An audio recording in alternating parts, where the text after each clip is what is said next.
Hello there. A very warm and pleasant greetings and welcome back to yet another session of financial modeling. So guys, आज हम करने वाले हैं financial modelling का essence यानी कि फोरकास्टिंग। तो आज का क्लास इसी पे डेडिकेटेड रहने वाला है। सर फोरकास्टिंग क्यों? क्योंकि समझो फाइनेंशियल मॉडलिंग का सबसे इंपॉर्टेंट स्टेप फोरकास्टिंग ही है। आपको रेवेन्यू को फोरकास्ट करने आना चाहिए, आपको कॉस्ट को फोरकास्ट करने आना चाहिए, आपको उसका प्रॉफिट फोरकास्ट करने आना चाहिए, एसेट लायबिलिटी सारी चीजें आपको फोरकास्ट करनी आनी चाहिए कि फ्यूचर में इन सब की वैल्यूज क्या होने वाली है। उसी के बेसिस पे फिर आप वैल्यूएशन करते हो, ठीक है। बट ये सब बहुत कॉम्प्लिकेटेड है, बहुत सारे कैलकुलेशंस, बहुत सारे नंबर्स आएंगे जिसके लिए अभी आप शायद रेडी नहीं हो। क्यों? समझो, मान लेते हैं कि किसी को तैरना नहीं आता, उसको मैं डायरेक्टली नदी में या समुद्र में फेंक दूं तो क्या होगा? गड़बड़ होगी ना। पहले क्या करना चाहिए उनके लिए? पहले उनके लिए स्विमिंग पूल में कैसे तैरना है वो सिखाना चाहिए। तो आज हम वही करने वाले हैं। आज मैं आपको फोरकास्टिंग का स्विमिंग पूल में कैसे तैरते हैं वो सिखाऊंगा, यानी कि सबसे बेसिक, सबसे सिंपल, लेवल 1 भी नहीं, लेवल 0 का फोरकास्टिंग। ठीक है, आर यू विथ मी? चलो स्टार्ट करते हैं। The very first thing that I would like to do is, ये ग्रिड लाइंस में हटाना चाहूंगा। ठीक है, तो देखो मैं क्या कर रहा हूं। I am not using my mouse now, अब मैं यूज करूंगा मेरा कीबोर्ड। तो मैं क्या करूंगा, सबसे पहले मैं ऑल्ट का बटन दबाऊंगा, ऑल्ट। उसके बाद क्या, I can see that view is coded by W, so W. उसके बाद क्या, मेरा है ग्रिड लाइंस जिसको मैं अनटिक करना चाहूंगा, जिसके लिए कोड क्या दिया है, VG. So I will press VG and see grid lines चले गए, है ना। चलो आगे बढ़ते हैं। नाउ अंडरस्टैंड, मैं अभी एक बहुत ही सिंपल केस लेकर आने वाला हूं जिसपे हम ये फोरकास्टिंग करने वाले हैं।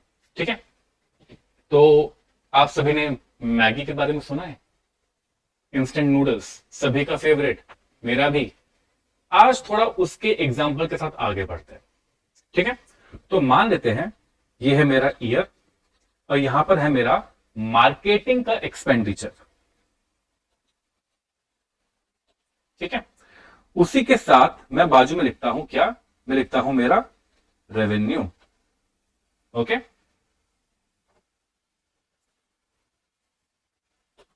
ठीक है। तो मान लेते हैं साल 2023 में, ठीक है, साल 2023 में मेरा जो मार्केटिंग का खर्चा था, लेट्स से इट वाज 21,80,000। वहीं पे जो मेरा रेवेन्यू था इट वाज 60,80,000। ठीक है, ये एक फिक्टिशियस, एक अज्यूम्ड नंबर है। ठीक है, it is not real data of Maggi, I am just making this up. Then आया ईयर 2024, 2024, जहां पर मेरा मार्केटिंग का खर्चा है 28,40,000। ठीक है, वहीं पे जो मेरा रेवेन्यू है कितना करें, 71,10,000। फिर 2025, ठीक है, यहां पर मेरा मार्केटिंग का खर्चा आया लेट्स से 35-60 लाख और मेरा रेवेन्यू हुआ लेट्स से 79,40,000। ठीक है, एक स्पेलिंग करेक्शन कर लेता हूं, मार्केटिंग एक्सपेंडिचर। ठीक है, अब ये जो मैं आपको डेटा दिखा रहा हूं, ये डेटा है मेरा हिस्टोरिकल डेटा। ठीक है, ये मेरा पास्ट में ये नंबर्स अकर हो चुके हैं। ठीक है, अब मैं क्या करूंगा, मैं इसको थोड़ा टेबल में डाल देता हूं। अगेन मुझे माउस नहीं छूना है, मुझे कीबोर्ड यूज करना है। टेबल कहां होता है, होम रिबन में होता है। ठीक है, तो मुझे होम रिबन में जाना है, क्या करूंगा, ऑल्ट। होम रिबन का क्या कोड है, एच। ठीक है, मुझे टेबल पे जाना है। टेबल के लिए क्या है, टेबल के लिए क्या है, it is B, border. So B दिख रहा है। अब देखो, मुझे पूरे इस सिलेक्शन में, डेटा के सिलेक्शन में, सब में मुझे वो बॉर्डर्स डालने हैं। तो क्या है उसके लिए, ए, ऑल बॉर्डर। तो ए आ गया। ठीक है, तो दिस इज माई डेटा। अब मुझे क्या करना है, अब मैं बोल रहा हूं कि मेरा साल 2026 आने वाला है, मेरा साल 2026 आने वाला है और मैंने एक टारगेट सेट किया है मेरे रेवेन्यू के लिए। ठीक है, मैंने एक टारगेट सेट किया है मेरे रेवेन्यू के लिए कि मुझे रेवेन्यू 2026 में कुछ भी करके 90 लाख अचीव करना ही है। ठीक है, if that is so, if that is so, then marketing में मुझे कितना एक्सपेंडिचर डालना पड़ेगा। So basically I have to find my budgeted, I have to find my budgeted marketing expenditure. ठीक है, सो बेसिकली मुझे फोरकास्ट करना है कि मुझे 2026 में कितना मार्केटिंग के अंदर पैसा डालना पड़ेगा कि मैं अपना रेवेन्यू 90 लाख अचीव कर सकूं। तो this is the entire question और I will say situation that I have created right now for you. ठीक है, बट ये सब करने के लिए मैं पहले क्या करूंगा, मैं पहले आपको एक मैनुअल तरीका बताऊंगा। मैं डायरेक्टली एक्सेल पे जंप नहीं करूंगा। क्यों? क्योंकि एक्सेल पे जंप करने से पहले you need to know conceptually that how things are working, how numbers are being calculated, so that you can interpret better, right? तो पहले मैं थोड़ा लंबा चौड़ा मेथड आपको बताऊंगा, कंसेप्ट बताऊंगा, मैनुअल तरीके से करके बताऊंगा, एंड फिर उसको मैं एक्सेल के वाया जल्दी कैसे करते हैं वो मैं आपको बताऊंगा। ठीक है, बी विथ मी। तो see, the very first thing that you should do is to find correlation, और आई विल प्रिसाइसली से कोएफिशिएंट ऑफ कोरिलेशन। ठीक है, क्या करेंगे हम? कोएफिशिएंट ऑफ कोरिलेशन को फाइंड करेंगे। ठीक है, एंड आई बिलीव आपको याद होगा, ये आपने स्कूल में किया हुआ है, इसको आप आर से डिनोट करते थे। ठीक है, तो अगर मैं आपसे पूछूं कि कोएफिशिएंट ऑफ कोरिलेशन क्या है, तो आप क्या बोलोगे? सर, हमारे डेटा में एक डेटा टाइप होता है एक्स, एक डेटा टाइप होता है वाई। ठीक है, स्कूल में हम इसको वेरिएबल्स भी बोलते थे, that we have one variable X, another Y. And in coefficient of correlation हम ये जानना चाहते हैं कि एक्स और वाई आपस में उनका क्या रिश्ता है, हाउ आर दे कोरिलेटेड। ठीक है, so x and y, they are related to each other, and we talk about that correlation in terms of dependency. ठीक है, we talk about that correlation in terms of what? In terms of dependency. तो होगा क्या, आपका जो y variable है वो x पे डिपेंड करेगा, आपका y वेरिएबल x पे डिपेंड करेगा, इसलिए हम y को बोलते हैं आपका डिपेंडेंट वेरिएबल, और आपका x को हम बोलते हैं इंडिपेंडेंट वेरिएबल। ठीक है, तो x y पे डिपेंड नहीं करता है, बट y x पे डिपेंड करता है। ओके, एक सिंपल सा आपको एग्जांपल देता हूं। तो आपने स्कूल में इकोनॉमिक्स में पढ़ा है something called law of demand, पढ़ा है कि नहीं? पढ़ा है ना, लॉ ऑफ डिमांड। तो लॉ ऑफ डिमांड में क्या होता है, क्या बोलते हैं? That whenever the price increases then the demand decreases, है कि नहीं? And whenever price reduces the demand increases. तो यहां पे क्या हो रहा है समझो, आपका जो डिमांड है वो आपके प्राइस पे डिपेंड कर रहा है। ठीक है, depending upon how the price is increasing और decreasing, as a response to that my demand is increasing or decreasing. ठीक है, एक और एग्जांपल दो, एक और देता हूं। वेरिएबल कॉस्ट याद है? वेरिएबल कॉस्ट ये सीखा है आपने। वेरिएबल कॉस्ट में क्या होता है? when your number of units increases the variable cost increases, and when the number of units decreases the variable cost decreases. यहां पे क्या हो रहा है? यहां पर आपका वेरिएबल कॉस्ट आपके नंबर ऑफ यूनिट्स पे डिपेंड कर रहा है, तो your variable cost responds to the change in number of units. यही तो कोरिलेशन है, यही तो डिपेंडेंसी है। ठीक है, I hope I am making some sense. तो आपने स्कूल में ये कोएफिशिएंट ऑफ कोरिलेशन निकालने का एक फॉर्मूला देखा था, ये आर निकालने के लिए आपने एक फॉर्मूला सीखा हुआ है। वो फॉर्मूला समझो, it was what? It was an, that is the number of data point, जो कि यहां पर 3 है, 23 का डेटा, 24 का डेटा, 25 का data, you have 3 data points, right? Then summation of X, summation of X into Y minus summation of X into summation of Y, ये आपका न्यूमरेटर हुआ करता था, whole divided by under square root, what you will do, ये under square root है, हाँ ठीक है, under square root what you will do again n into summation of x square, ठीक है, माइनस समेशन ऑफ x का whole square, ठीक है, दैट इनटू,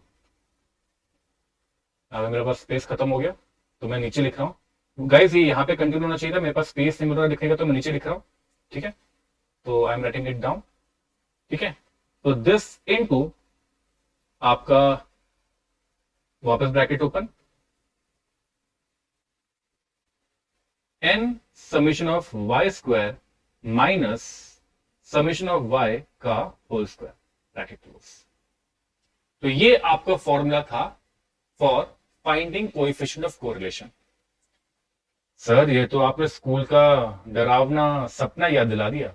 वरी नॉट, मैंने क्या बोला, हम ये सब चीज एक्सेल पे करेंगे, हमें इतने बड़ा फॉर्मूला निकालने की या यूज करने की रिक्वायरमेंट नहीं है, मैं बस आपको बता रहा हूं कि आपने मैनुअली ये किया हुआ है, हम कर सकते हैं, ठीक है, but I will teach you the Excel way of doing it. Okay, so when we use this formula what we get coefficient of correlation. The question is coefficient of correlation में क्या होता है? अगर आपको याद हो, you will always get your answer between -1 to 0 and from 0 to +1। इसी range में आपका कोएफिशिएंट ऑफ कोरिलेशन हमेशा आएगा, ना तो -1 के नीचे रहेगा ना +1 के ऊपर रहेगा, हमेशा इसी रेंज के विदिन रहेगा, ठीक है। तो अगर आपका कोएफिशिएंट ऑफ कोरिलेशन -1 से 0 के बीच में है, इसको हम बोलते हैं इनवर्स कोरिलेशन। क्या बोलते हैं? Inverse correlation. मतलब क्या? मतलब आपका x and y they will move in the opposite direction. The best example was law of demand, यानी कि प्राइस एंड डिमांड। अगर प्राइस इंक्रीज होगी तो डिमांड डिक्रीज होगा, अगर प्राइस रिड्यूस होगा तो डिमांड इंक्रीज होगा। तो can you see your x and y are moving in the opposite direction, इसी को बोलते हैं इनवर्स कोरिलेशन, ठीक है। And if your coefficient of correlation is between 0 to +1, it is called proportionate correlation. मतलब that x and y are moving in the same direction. Example, आपका number of units and variable cost. When number of units increases, variable cost increases. When number of units decreases, the variable cost decreases. So they both are moving in the same direction, and that is what proportionate correlation is. Make sense? Yeah. ठीक है? तो ये हो गया। Apart from giving you what type of correlation we have, coefficient of correlation आपको ये भी बताता है कि इनके बीच का जो डिपेंडेंसी का रिश्ता है, इनके बीच जो डिपेंडेंसी का रिश्ता है वो कितना स्ट्रॉन्ग और कितना वीक है, ठीक है। So if your coefficient of correlation is going towards the extreme on the range, I will repeat, अगर आपका कोएफिशिएंट ऑफ कोरिलेशन आपके इस रेंज के एक्सट्रीम की तरफ जा रहा है, यानी कि +1 की तरफ जा रहा है या -1 की तरफ जा रहा है, वहां पे ज्यादा जा रहा है, तो आपका ये डिपेंडेंसी y का ये डिपेंडेंसी ऑन x बहुत ज्यादा स्ट्रॉन्ग है। मैं ये नहीं बोलता इक्वल टू 1 इक्वल टू -1, वो नहीं बोल रहा हूं, मैं बोल रहा हूं टूवर्ड्स दैट, एक्सट्रीम की तरफ ज्यादा मूव कर रहा है, तो डिपेंडेंसी ज्यादा है, इसका मतलब कोरिलेशन स्ट्रॉन्ग है। वहीं अगर ये कोएफिशिएंट ऑफ कोरिलेशन टुवर्ड्स 0 है, 0 के करीब जा रहा है, एग्जैक्ट 0 नहीं, 0 के करीब जा रहा है, इसका मतलब क्या कि y की डिपेंडेंसी ऑन x उतनी कुछ खास नहीं है, यानी कि y x पे कुछ खास डिपेंड नहीं करता है। मतलब क्या हुआ इसका? मतलब ये हुआ कि कोएफिशिएंट ऑफ कोरिलेशन बहुत ही वीक है, ठीक है।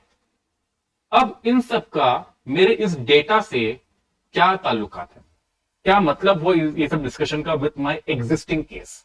समझो मैं आपको क्या बोल रहा हूं। मैंने आपको बोला है that we have to forecast my marketing expenditure when we have targeted revenue, है कि नहीं? तो कहीं ना कहीं मैं आपको ये बोल रहा हूं कि अगर मुझे 90 लाख का रेवेन्यू अचीव करना है तो मार्केटिंग का कितना खर्चा होना चाहिए, करेक्ट? तो कहीं ना कहीं मैं ये स्टैब्लिश करना चाह रहा हूं with my question that marketing expenditure and revenue they are correlated, correct? तभी तो मैं इस तरीके से फोरकास्टिंग कर रहा हूं. So I'm using the data or I'm using the target of the revenue to forecast my marketing expenditure. But ये तभी पॉसिबल है जब ये दोनों डेटा में आपस में स्ट्रॉन्ग कोरिलेशन हो. समझो, अगर मेरा मार्केटिंग एक्सपेंडिचर और रेवेन्यू में स्ट्रॉन्ग कोरिलेशन हुआ तो ये फोरकास्टिंग करने का सेंस बनता है. बट अगर इन दोनों के बीच में कोरिलेशन स्ट्रॉन्ग नहीं है, ठीक है, यानी कि दोनों का आपस में जो रिश्ता है बहुत ही वीक है, so it doesn't make sense for me to forecast my marketing expenditure using the target of revenue, क्योंकि आपका रेवेन्यू के हिसाब से मार्केटिंग एक्सपेंडिचर का कुछ मूवमेंट है ही नहीं. इसका मतलब ये हुआ. So if your correlation is weak, it means that you need to find another set of data to do your forecasting, and that another set of data should have a strong correlation with your forecasting करने वाला data. ठीक है, तो इसलिए मुझे ये coefficient of correlation ढूंढना होगा. सर मैं क्या ये फॉर्मूला यूज करूंगा?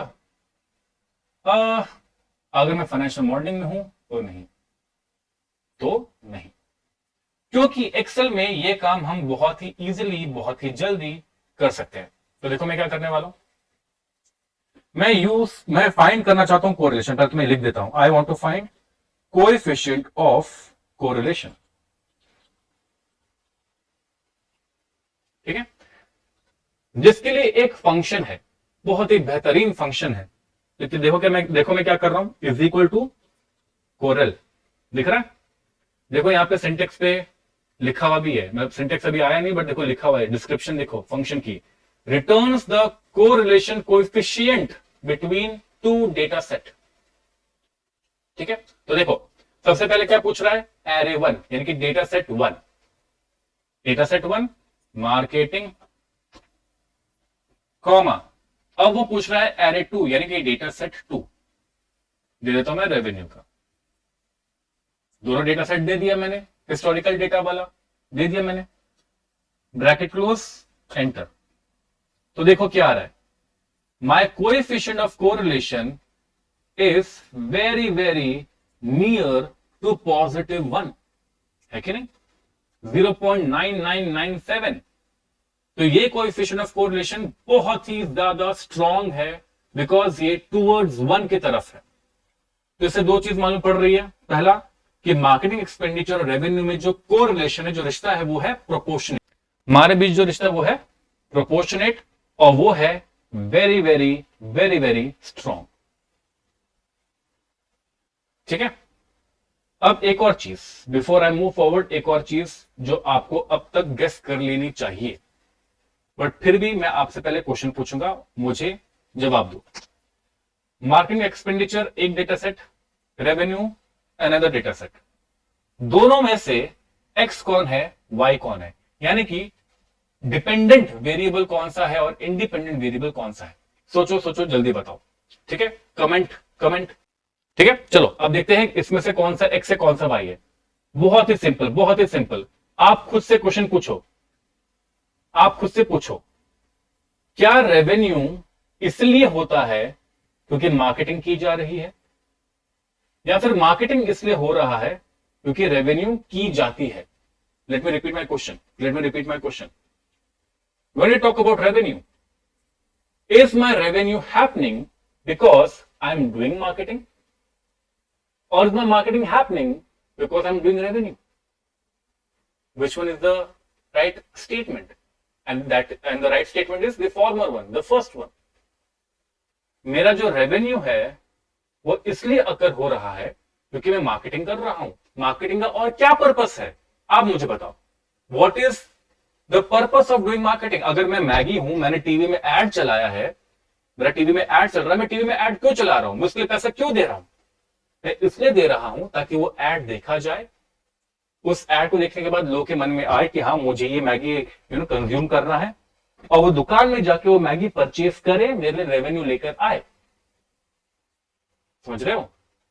तो आपका जो मार्केटिंग एक्सपेंडिचर है उसकी वजह से रेवेन्यू आ रहा है, आपका जो मार्केटिंग एक्सपेंडिचर है उसकी वजह से रेवेन्यू आ रहा है। तो मतलब क्या हुआ, आपका revenue is dependent on marketing expenditure.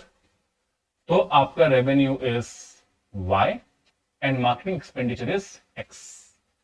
Marketing expenditure is independent variable, revenue is dependent variable.